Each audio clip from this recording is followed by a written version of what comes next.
മുഖ്യമന്ത്രിയുടെ വാഹനം കുഴിയിൽ വീഴാതിരിക്കാൻ ഇന്നലെ പോലീസ് ഒരു കാര്യം ചെയ്തു. 23 കിലോമീറ്റർ സഞ്ചരിച്ചു പോകേണ്ട മുഖ്യമന്ത്രിയുടെ വാഹനം 53 കിലോമീറ്റർ ചുറ്റി വളച്ചാണ് തൃശ്ശൂരിലേക്ക് എത്തിച്ചത്. മുഖ്യമന്ത്രി വന്നത് ഈ കാണുന്ന കോഴിക്കോട് ഭാഗത്തു നിന്നാണ്. കോഴിക്കോട് ഭാഗത്ത് നിന്ന് നേരെ തൃശ്ശൂരേക്ക് പോകുമ്പോൾ നേരെ കുന്നംകുളത്ത് നിന്നും ചൂണ്ടൽ വഴി ഈ വഴിയാണ് പോകേണ്ടത്.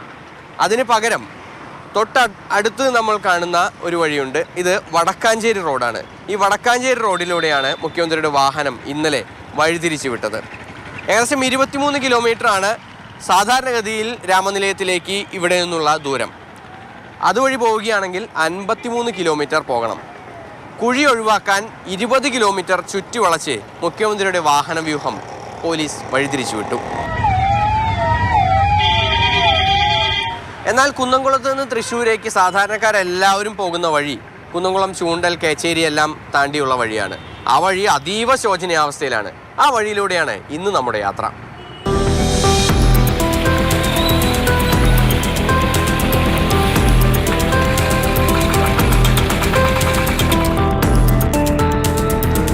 കുന്നംകുളത്ത് നിന്ന് ആദ്യത്തെ ഒരു 3.5 കിലോമീറ്റർ ആ ദൂരം നല്ല അടിപൊളി റോഡാണ്, കുണ്ടും കുഴിയൊന്നുമില്ല.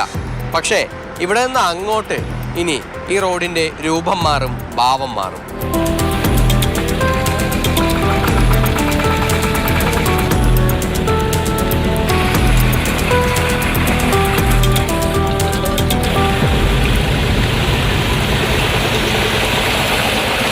ചൂണ്ടൽ കഴിഞ്ഞാൽ ഈ റോഡിൻ്റെ അവസ്ഥയാണ് ഇത്.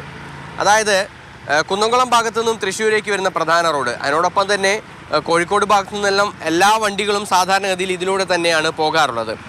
കൂടാതെ ഗുരുവായൂരിലേക്ക് തൃശ്ശൂർ ഭാഗത്തു നിന്നും വരുന്ന വാഹനങ്ങളെല്ലാം തന്നെ ഇതിലൂടെയാണ് ഭൂരിഭാഗവും പോകുക. ആ റോഡാണ് ഇത്രത്തോളം ദുരിതത്തിലായി കിടക്കുന്നത്. ഓരോ ഭാഗത്തെയും കുഴിയുടെ ആഴം തന്നെ പലർക്കും മനസ്സിലാകില്ല. ചേട്ടാ, ഈ കുഴിയുടെ ആഴമൊക്കെ നിങ്ങൾ എങ്ങനെയാണ് മനസ്സിലാക്കുന്നത്? എങ്ങനെയാ മനസ്സിലാക്കാല്ലേ? വീണത് അവിടെ കിടക്കും, അതന്നെ ആഴം.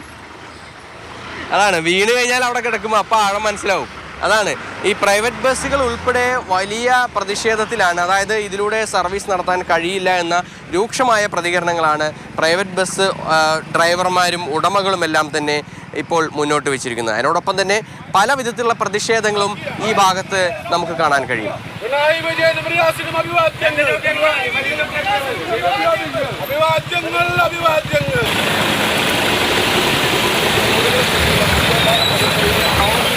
ഇന്ന് ഞായറാഴ്ച ആയതുകൊണ്ടാണ് ഈ റോഡിൽ തിരക്ക് കുറവ്. സാധാരണഗതിയിൽ വലിയ തിരക്കുണ്ടാകാറുള്ള, വലിയ ഗതാഗത കുരുക്ക് അനുഭവപ്പെടാറുള്ള ഒരു റോഡാണ് ഇത്. എന്തായാലും ഇതിലൂടെ യാത്ര ചെയ്യണമെങ്കിൽ സർക്കാർ ഡ്രൈവിംഗ് ടെസ്റ്റിന് പുതിയ ചില പരിഷ്കാരങ്ങൾ കൂടി നടത്തേണ്ടി വരും. കാരണം 8ഉം 8ഉം ഒന്നും ഇട്ടാൽ പോരാ ഇതിലൂടെയുള്ള വാഹനം ഓടിക്കാനായുള്ള ഒരു പരിജ്ഞാനം ലഭിക്കാൻ വേണ്ടി.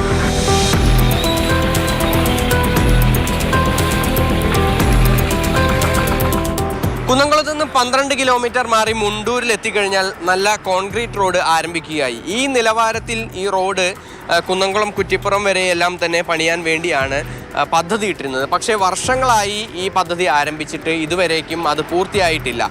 ഈ കാണുന്ന ഈ മുണ്ടൂരിൽ നിന്ന് ആരംഭിക്കുന്ന ഈ നിലയ്ക്കുള്ള റോഡ് ഇനി ഇത് പേരാമംഗലം വരെയുണ്ട്. അതിനുശേഷമാണ് വീണ്ടും മോശം റോഡ് ആരംഭിക്കുന്നത്.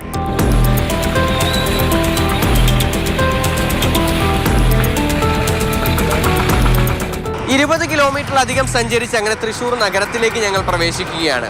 ഒരു 10 കിലോമീറ്ററിൽ താഴെ മാത്രമാണ് വളരെ മോശപ്പെട്ട റോഡുകൾ ഉള്ളത്.